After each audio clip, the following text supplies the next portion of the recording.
அவையில் இருக்கும் சான்றோருக்கும் பெரியோருக்கும் என் முதற்கண் வணக்கத்தை தெரிவித்துக் கொள்கிறேன்.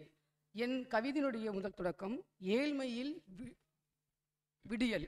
ஏழ்மையில் விடியல்.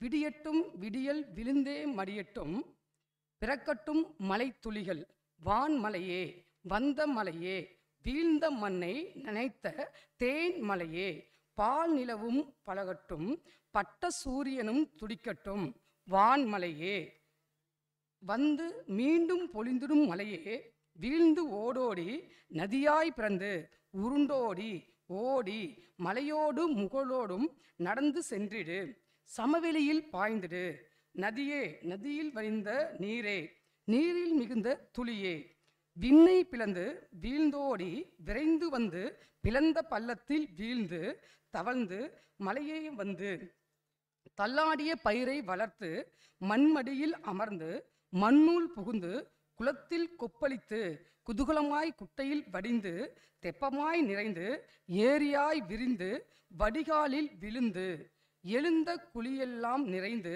காடு கண்ணியெல்லாம் திரிந்து மீண்டும் நதியாய் பிறந்து ஈரம் சொட்ட காற்றாய் நீர் கொண்ட மேகமாய் ஆகாயத்தை நினைத்து மீண்டும் பிறந்தாய் மலையே, சாரலாய் தூறலாய் மலையாய் வெள்ளமாய். விடியட்டும் விடியல் வீழ்ந்தே பிறக்கட்டும் உதயம், விடியட்டும் சோகங்கள் முடியட்டும் துரோகங்கள், தொடரட்டும் உறவுகள் தொழுவட்டும் விடியலின் கரங்கள், மறுபடியும் பிறக்கட்டும் மலைத்துளிகள், இந்த ஏழ்மையினுடைய விவசாயிகளுடைய துயரங்கள் ஒளியட்டும். நன்றி. Thank you very much sir. Thank you. முடியட்டும் துரோகங்கள் எப்படி எடுத்தீங்கன்னு தெரியல, ரொம்ப ஆழ்ந்து எழுதியிருக்கீங்க. வாழ்த்துக்கள்.